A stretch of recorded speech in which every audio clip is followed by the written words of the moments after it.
오늘 말씀은 예수님께서 제자들에게 복을 약속하시며 하나님 나라에 대한 삶을 도전하신 8마디의 가르침의 마지막 가르침입니다. 말씀을 시작하면서 제가 다시 한번 이 말씀 한번 읽어보도록 하겠습니다. 의를 위하여 박해를 받은 자는 복이 있나니 천국이 그들의 것임이라.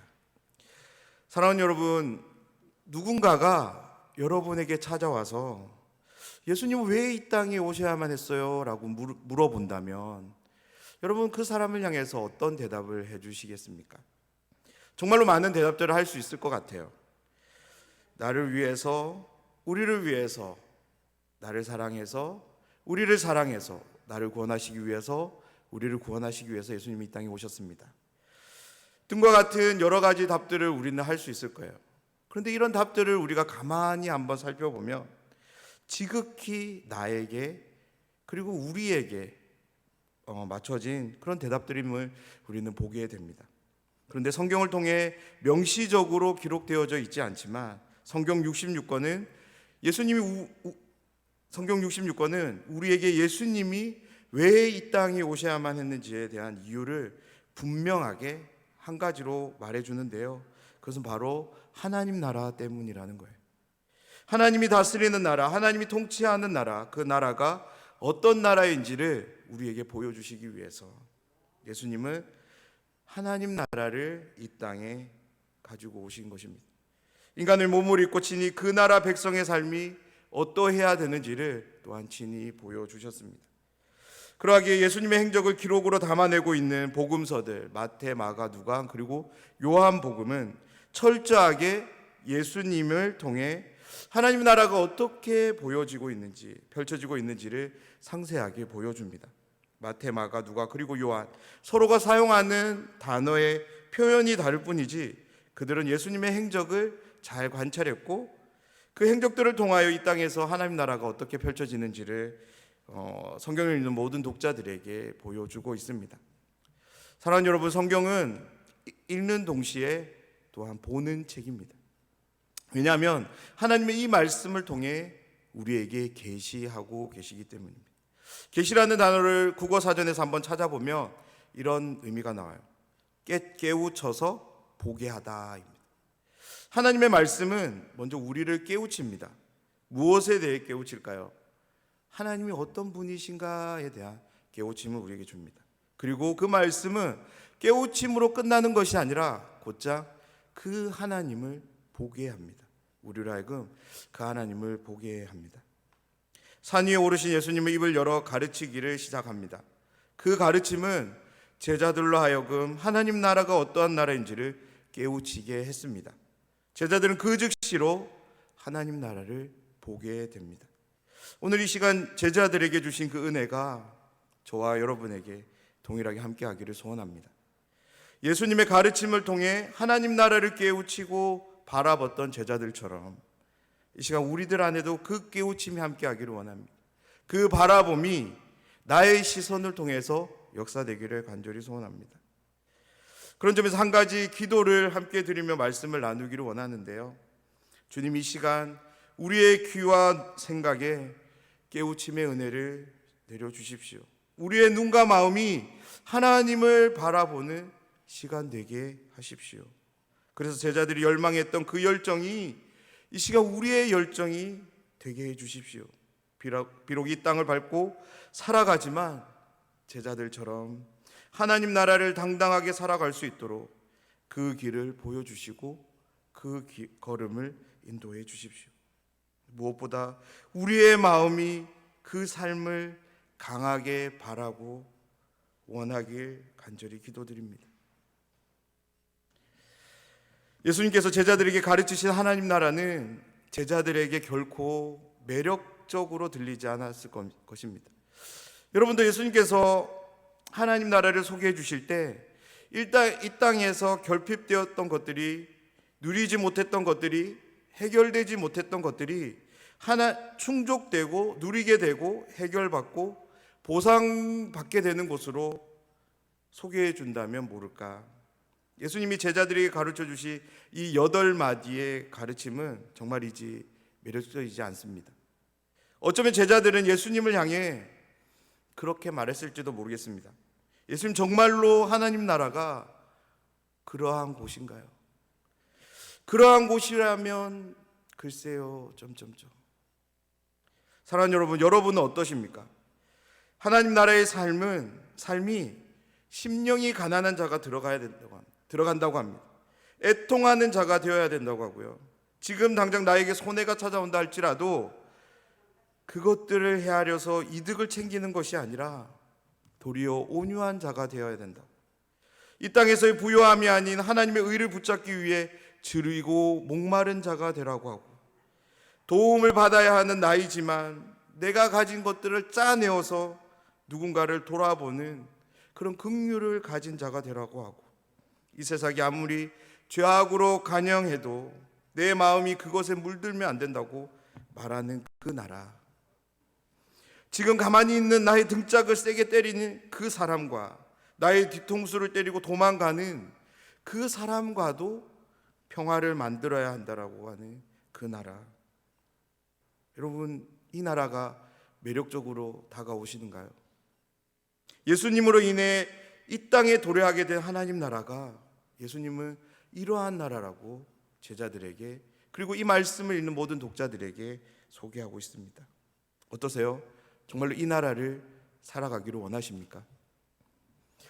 예수님과 함께 3년의 시간을 보내면서도 예수님께서 십자가에 달려 죽으시는 그 순간까지도 우리는 복음서를 통해 만나는 제자들의 모습을 보면 하나님 나라에는 별로 관심이 없었던 것 같습니다. 하지만 부활하신 주님을 만나고 약속한 성령을 받은 후 그들의 삶은 완전히 뒤바뀌었습니다. 예수님과 함께하는 시간들을 통해 간접적으로 들었던, 희미하게나마 봤던 그 하나님 나라의 실제를 그들은 그들의 직접적인 삶으로 선명하게 경험합니다. 자신들의 눈으로, 귀로, 그리고 손과 발로 보고 듣고 그리고 만지고 걷게 됩니다. 제자들 어느 누구도 하나님 나라의 신비에 압도되지 않은 자가 없었습니다. 그런 예수님으로 인해 제자들은 조금씩 그들의 세계관과 가치관이 변하게 되었습니다. 다시 말해서 그들은 예수님을 닮게 된 것입니다. 그래서 하나님 나라에 대한 모든 가르침들이, 모든 이미지들이 이전과는 전혀 다르게 낯설지 않고 자연스럽게 된 것입니다. 한 자리 잡겠다던 생각, 배고픔을 해결하려는 생각, 지혜를 통해 누군가의 선생이 되려고 했던 생각, 이전까지는 자신의 생명처럼 여겨졌던 이 모든 것들이 예수님이 펼쳐 보이시는 그 하나님의 나라, 그 나라의 위험 앞에서 시시해져 버렸고 마침내 사라져 버렸습니다. 이제 제자들은 자신과 함께 하시는 성령 하나님을 통해 믿음의 눈으로 하나님 나라를 동경하게 되었고 바라보는 삶을 살게 된 것입니다. 사랑하는 여러분, 팔복의 말씀을 함께 나누면서 제자들에게 주어졌던 이 동경함이 우리의 마음이 되기를 간절히 소원합니다. 우리의 매일의 삶이 어제보다 더 나은 안정과 만족, 평안과 누림을 향하는 그런 삶이 아니라 예수님이 이 땅에 짊어지고 오신, 펼쳐 보이신 그 영원한 나라, 그 하나님 나라에 대한 동경이 날마다 새로워지는 우리의 삶이 되었으면 좋겠습니다.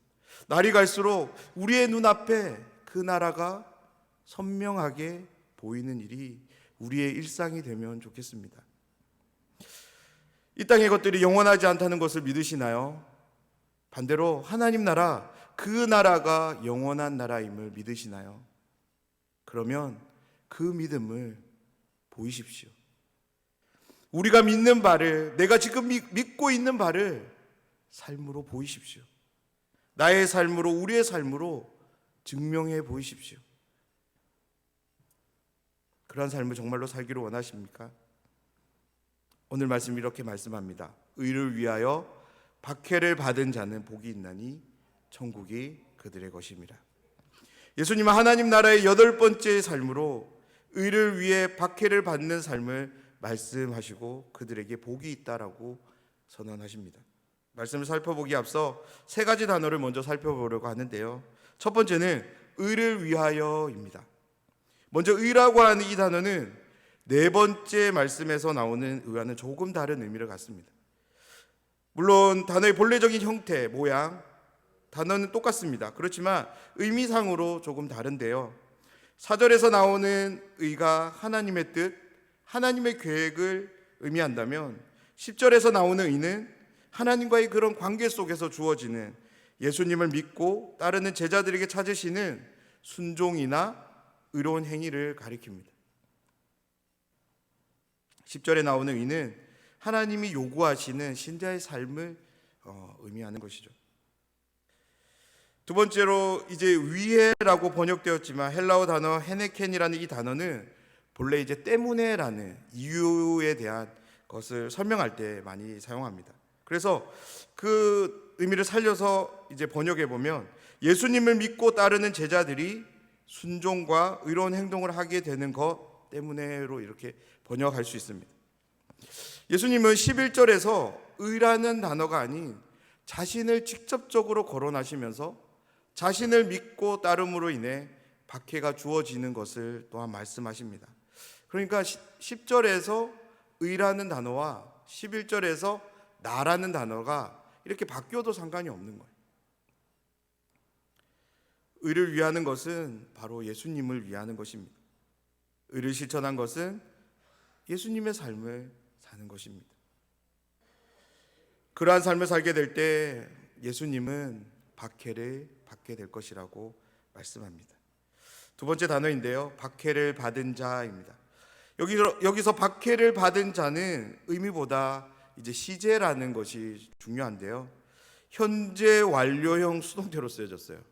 되게 복잡하지만 이 시제를 적용해서 이야기하면 이렇게 이해할 수 있어요.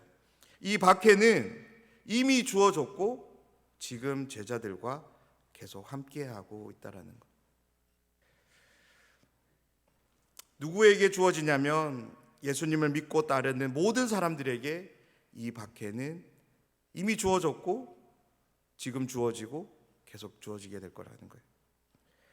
순종과 의로운 행동을 하고 있는 모든 사람들에게 그렇게 함께할 것을 오늘 이 단어는 말씀하고 있습니다.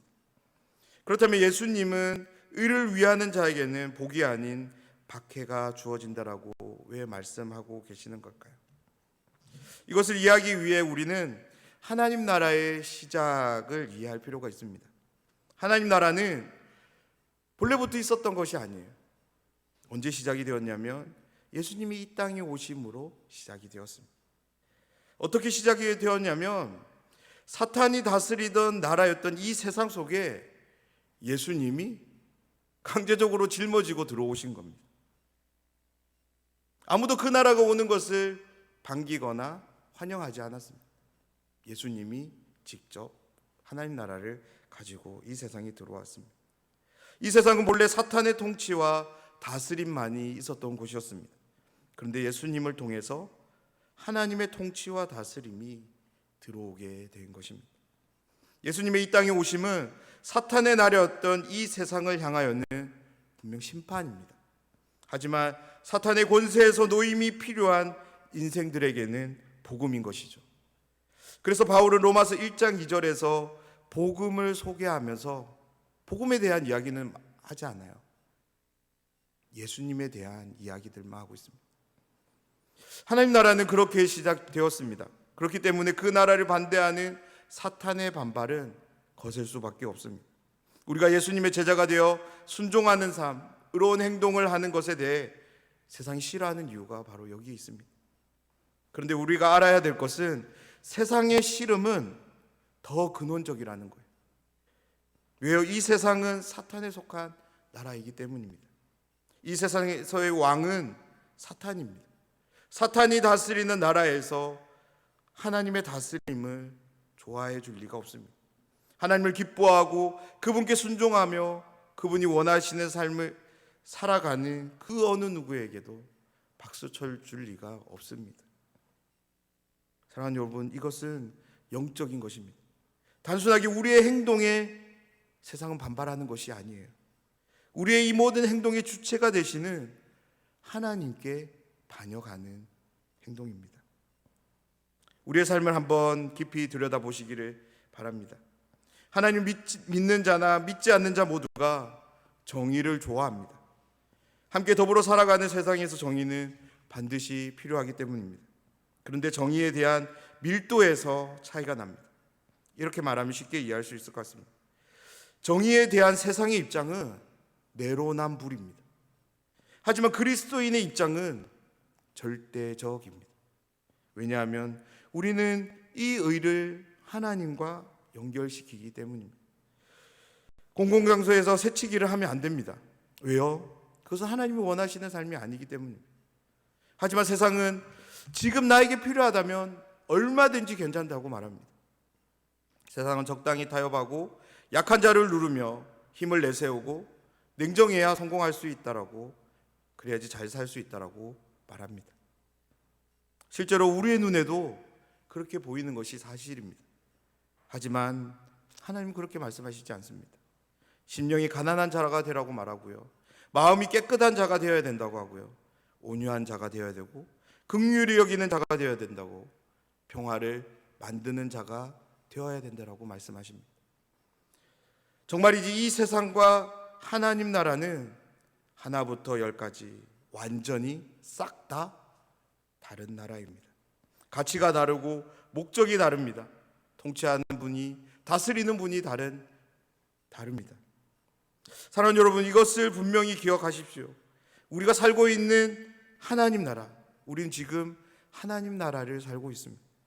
우리가 살고 있는 하나님 나라, 우리가 살아갈 하나님 나라를 이 세상은 싫어합니다. 아니, 우리가 하나님 나라를 살아가는 것 자체를 싫어합니다. 그래서 할 수만 있다면 우리를 넘어지도록 하고요, 박해를 통해서 할 수만 있다면 우리를 미혹하려 합니다. 지금도 에덴에서 뱀이 아담과 하와에게 했던 그 교묘한 속삭임은 계속적으로 진행되고 있습니다. 마지막 세 번째는 천국이 그들의 것이미요입니다. 예수님은 제자들이 자신들에게 주어지는 박해를 받은 자들을 복된 말로 위로하시며 격려하시는데요, 천국이 너희들의 것이라고 말씀하십니다. 하나님의 나라는 누구의 것이냐면, 예수님은 그 나라를 밟고 살아가기 위해 부단히 지켜가는 자들, 박해가 온다 할지라도 그것을 견뎌내는 자들, 순종으로 의로운 행동을 보이는 자들의 몫이라고 오늘 선언하십니다.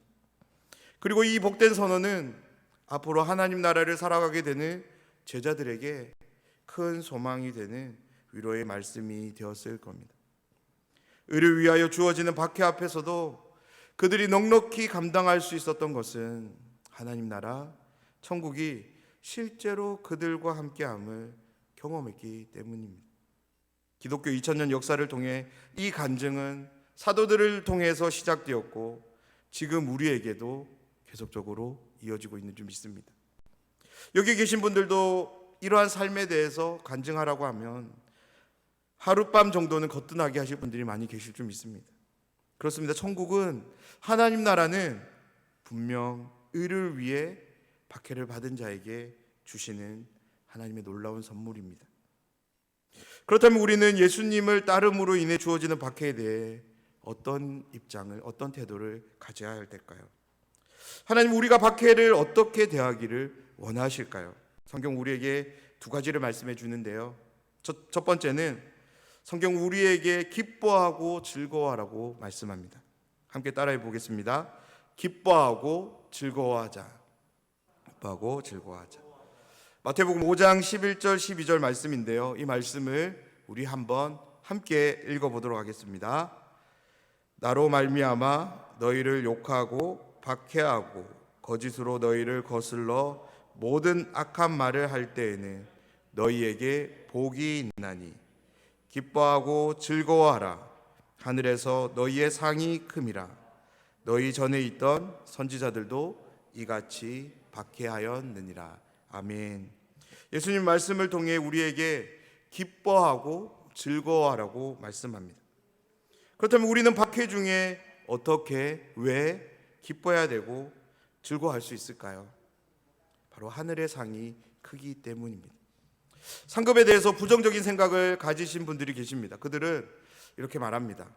우리가 의 자체를 위해 의를 행하기보다 상급을 위해서 의를 행하는 것이 틀렸다는 거예요. 잘못됐다는 거예요. 그냥 말 자체만 보면 이것은 분명 맞는 일입니다. 그런데 성경은 너무나도 많은 곳에서 상급에 대해 분명히 언급하고 있습니다. 우린 종종 상급의 의미를 혼돈함으로써 오해하게 되는데요. 동기로서의 상급과 선한 행위의 결과로서의 상급을 우리가 혼돈한다면 그렇게 말할 수 있습니다. 우리가 상급을 바라고 의를 행해서는 안 됩니다. 그것은 잘못입니다. 그러나 성경은 선한 일에 대한 결과로서 상급을 아주 강조해서 말씀하는데요. 특별히 마태복음은 이 상급에 대해서 아주 중요한 주제 중에 하나로 다루고 있는 성경입니다.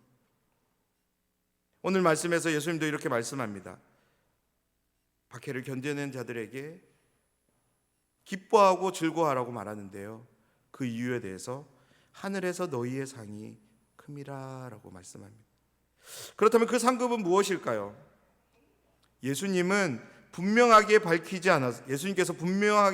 않아서 우리는 정확하게 그것이 무엇인지 알 수는 없습니다. 하지만 한 가지 확실한 사실 한 가지는 박해를 통해 우리는 하나님과의 더 깊은 관계를 맺게 될 것이라는 것입니다. 하나님의 위로와 격려를 경험하게 되고요. 하나님의 안아주심과 하나님의 함께하심을 통해 비록 박해의 시작은 힘들고 어렵게 시작했을지 모르겠지만 끝은 하나님의 그 풍성한 사랑 안에 거하는 우리 자신을 발견하게 될 것입니다. 하나님의 사랑 안에서 우리는 어떤 모습을 하고 있을까요? 우리는 그 어떤 기쁨과도 비교할 수 없는 그 기쁨 가운데 놓이게 될 줄 믿습니다. 그 어떤 것으로도 경험할 수 없는 즐거움 가운데서 하나님을 찬양하고 있을 것입니다. 늘 밝게 웃으며 부모님을 극진히 돌본 한 아들이 있었다고 합니다. 주변 사람들은 요즘 시대에 맞지 않게 부모를 잘 돌본다고 해서 이 아들의 효심을 칭찬했습니다. 그런데 이 아들이 부모님을 잘 돌보는 이유가 들통났습니다. 부모님께 해드린 모든 일들에 대해서 돈을 받았던 거예요. 밥을 차리면 5만 원, 병원에 함께 가면 10만 원, 빨래를 해드리면 5만 원. 이렇게 하나에서부터 10까지 모든 돌봄에 돈을 받은 것이죠. 그러니까 만사를 제쳐두고 부모를 그렇게 극성으로 복양할 수 있었던 것입니다. 사랑하는 여러분, 돈을 받기 위해 부모님을 복양하는 이 동기가 바른 동기가 될 수 있을까요? 자녀라면 마땅히 지극한 마음으로 부모를 공경하고 받들어야 합니다. 결코 돈 때문에 그렇게 해서는 안 됩니다. 부모를 사랑하는 마음에서 모든 선행이 수반되어야 합니다. 분명 부모를 복양하는 일은 쉽지 않습니다. 하지만 그 일을 해본 분들은 알 거예요. 그 힘듦을 통해 서로로부터 주고받는 그 애틋함을 통해 맺게 되는 깊은 관계가 있음을 아실 것입니다. 하나님과의 관계에서도 마찬가지입니다. 예수님을 따름으로 인해 주어지는 박해 속에서 우리가 기뻐하고 즐거워할 수 있는 이유는 그 박해를 통해 우리는 분명 하나님과 더 깊은 관계로 나아가게 될 것이기 때문입니다. 박해를 통해 그동안 깨닫지 못했던 하나님의 뜻을 깨닫게 되고요. 그로 인해 감사로 나아가게 되고 우리의 삶에 한 가지 분명한 삶이 고백되기 시작하게 될 것입니다. 바울의 고백을 빌려서 말씀드린다면 로마서에 나오는 말씀인데요. 어느 누구도 하나님의 사랑 안에서 나를 끊을 수 없습니다. 환난이나 공고나 박해나 기근이나 적신이나 위험이나 칼도 그러지 못합니다. 사망이나 생명이나 천사들이나 권세자들이나 현재일이나 장래일이도 그리고 능력도 끊을 수 없습니다. 높음이나 깊음이나 다른 어떤 피조물이라도 우리를 주 그리스도 예수 안에 있는 하나님의 사랑 안에서 결코 끊을 수 없습니다. 아멘. 이 고백이 우리의 매일의 삶에 함께 한다면 하나님과의 그 깊은 관계 속에서 하나님을 향해 드리게 된다면 이거보다 더 큰 기쁨과 즐거움이 어디에 있을까요? 예수님을 따름으로 인해 주어지는 박해 앞에서 우리가 붙잡아야 될 삶은 원망이 아닙니다. 좌절하거나 낙심하는 것도 아닙니다. 예수님은 이렇게 말씀합니다. 기뻐하고 즐거워하라 라고. 의를 위해 주어지는 박해 앞에서 성경은 부끄러워하지 말라라고 말씀합니다. 박해를 대하는 우리의 두 번째 태도는 바로 부끄러워하지 않는 태도입니다. 우리 함께 따라해 보겠습니다. 부끄러워하지 말자. 부끄러워하지 말자. 베드로전서 4장 15절 16절 말씀입니다. 이 말씀을 우리 한번 함께 읽어보도록 하겠습니다. 너희 중에 누구든지 살인이나 도둑질이나 악행이나 남의 일을 간섭하는 자로 고난을 받지 말려니와 만일 그리스도인으로 고난을 받으면 부끄러워하지 말고 도리어 그 이름으로 하나님께 영광을 돌리라. 아멘. 베드로는 고난으로 주어지는 두 상황을 15절과 16절의 말씀으로 기록하는데요. 이 말씀은 처벌과 박해라는 단어로 분류해서 보면 이 내용을 훨씬 더 쉽게 이해할 수 있습니다. 15절에 나오는 고난은 우리가 처벌이라는 단어로 바꿀 수 있는 것 같아요. 베드로가 쓴 글에서도 살인이나 도둑질, 악행이나 남의 일을 간섭하는 것, 이 모든 것들은 누가 봐도 자신의 잘못된 행동들입니다. 그 잘못된 행동들에 대해서 비난받거나 고난받게 돼도 누구를 탓할 수 없어요. 왜냐하면 자신이 잘못했기 때문에 그렇습니다. 자신이 한 잘못된 행동을 통해 주어지게 되는 고난, 그것은 박해가 아니라 처벌입니다. 오늘날 우리 주변을 보면 눈살을 찌푸리게 하는 그리스도인들을 종종 보게 됩니다. 그들은 섭을 지고 불로 뛰어 들어가는 사람처럼 박해를 받으려고 애쓰는 사람들처럼 보입니다. 그들은 종종 예의와 범죄를 초월하는 행동들을 합니다. 자신의 열정에 사로잡혀 다른 사람의 감정과 느낌은 전혀 고려하지 않습니다. 사람들은 당연히 그들에게 거부감을 가지죠. 그들이 전하는 메시지가 불편한 것이 아닙니다. 그들의 태도, 그들의 모습이 싫은 것입니다. 이럴 때 그 거부당한 사람들의 마음은 어떤 생각일까요? 그들은 이런 생각을 한다고 해요. 내가 복음을 위해, 의를 위해 박해를 받는다고 생각합니다. 그래서 심리학적 기독교 전문 용어로 그분들을 향해서 이런 단어를 쓰긴 해요. 순교자 컴플렉스라는 말을 씁니다. 오늘 말씀에서 예수님은 의를 위해 박해를 받는 사람들에 대해서 말씀하셨습니다. 절대 독선적으로 행동하는 사람들에 대해 말씀하시지 않으셨습니다. 그런 점에서 신자로서 살아가면서 구분해야 될 것이 바로 박해와 처벌, 그 의미입니다. 처벌이 무엇이냐면 나의 잘못으로 인해 주어지는 당연히 받아야 되는 그런 고난입니다. 처벌이 정당한 사람들이 잘못한 사람에게 가하는 고난이라고 한다면 박해는 악한 사람들이 선한 사람에게 가하는 고난입니다. 전혀 다른 의미입니다. 베드로는 16절에서 같은 고난을 이야기하지만 박해에 대해서 이야기합니다. 그리고 이 박해에 대한 이야기를 할 때 한 가지 전제를 붙여요. 어떤 것이냐면 그리스도인이라는 말을 붙입니다. 1세기 사회에서 그리스도인은 이런 의미로 처음 불려지게 되었습니다. 예수님을 닮은 사람, 예수님처럼 행동하는 사람, 지금처럼 교회 다니는 사람을 통칭하기 위해서 부른 것이 아니라 정말로 저 사람의 삶 속에서 예수님의 모습이 보여지는 그 제자들을 가리켜서 그리스도인이라고 말했습니다. 많은 사람들이 오랜 시간 그들을 눈여겨봤습니다. 그리고 관찰을 했고요. 그 결과로 만들어진 말이 그리스도인입니다. 베드로는 그리스도인이라는 이 단어에 예수님의 삶을 부여하고 있는데요. 이런 의미에서 생각해서 16절을 우리가 이해해 보면 예수님이 사신 방법대로 살아가면서 고난을 받게 될 때 부끄러워하지 말라는 겁니다. 예수님의 가치와 예수님의 정신을 부여잡고 살아가는 그 삶을 부끄럽게 여기지 말라는 거예요. 세상이 아무리 그것을 하찮게 본다 할지라도 베드로는 부끄러워하지 말라라고 당당하게 말씀합니다. 그러면서 반대적인 행동 하나를 제시하는데요. 도리어 그 이름으로 하나님께 영광을 돌리라고 말씀합니다. 사랑하는 여러분, 우리의 일상에서 예수님의 가르침을 지키며 살아감을 통해 박해를 받아보신 적이 있으신가요?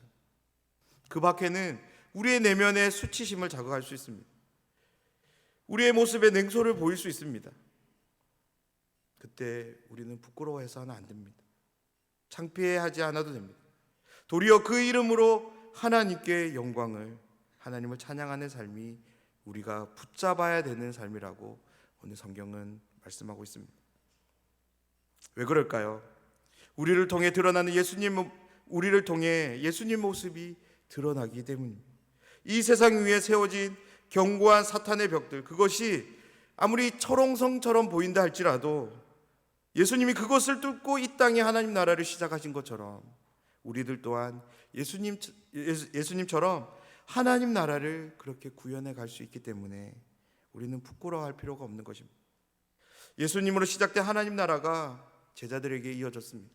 제자들을 통해서 온 유대를 시작으로 땅끝까지 확장되었습니다. 그 확장이 끝나지 않고 지금 우리와 함께하는 줄 믿습니다. 우리를 통해 그 확장이 여전히 하나님의 은혜 가운데 진행될 줄 믿습니다. 그렇기 때문에 우리는 그 어떤 박해가 찾아온다 할지라도 우리는 부끄러워할 것이 아니라 그 이름으로 하나님께 영광을 돌릴 수 있어야 될 줄 믿습니다. 2000년 기독교 역사는 순교의 역사라 해도 과언이 아닙니다. 무수히 많은 순교자들이 자신의 생명을 아끼지 않고 다 내려놓고 그리스도의 복음을 위해 달려갈 수 있었던 이유가 있습니다. 오늘 본문 말씀처럼 의를 위해 박해를 받은 자에게 복이 있다는 예수님의 이 말씀을 그들은 온전히 믿었고 순종했기 때문입니다. 박해가 주어졌을 때 그들은 기뻐하고 즐거워하라는 이 말씀 앞에 있는 그대로 반응했습니다. 예수님의 그 말씀을 따랐기에 그들은 사자들의 그 으르렁거림 앞에서도 하나님을 찬양할 수 있었고요. 높은 탑만큼 치솟는 화염 속에서도 더 높이 계신 주님을 바라보며 기도할 수 있었습니다. 가장 위대한 신학자인 존 칼빈은 그의 생애를 마감하면서 이 말씀을 외웠다고 해요. 로마서 8장 18절 말씀인데요. 우리 이 말씀을 한번 함께 따라해 보겠습니다. 생각하건대 현재의 고난은 장차 우리에게 나타날 영광과 비교할 수 없도다. 아멘. 생각하건대 현재의 고난은 장차 우리에게 나타날 영광과 비교할 수 없다. 그렇다면 우리도 한 가지를 결정해야 될 것 같습니다. 예수님을 어떻게 믿으시겠습니까? 받게 될 핍박이 두려워서 하나님 나라의 가치와 세상의 가치를 비교하면서 적당히 세상과 타협하며 그렇게 믿으시겠습니까? 아니면 우리도 우리에게 나타날 영광, 그 어떤 것과도 비교할 수 없는 그 큰 영광, 큰 상을 바라보면서 환난과 핍박이 예비되었을지라도, 아니 지금 당장 나에게 주어진다 할지라도 그것을 기뻐하고 즐거워하며 부끄러워하지 않고 그것을 믿음으로 감내하는 그런 삶을 살아가시겠습니까? 우리의 삶이 거룩하고 경건하게 예수님을 바라보며 예수님이 걸어가셨던 그 길만을 온전히 걸어갈 수 있게 되기를 간절히 소원합니다. 그렇게 소원하는 심령들에게 오늘 예수님은 이렇게 말씀하십니다. 의를 위하여 박해를 받은 자는 복이 있나니 천국이 그들의 것임이라. 아멘. 기도하겠습니다.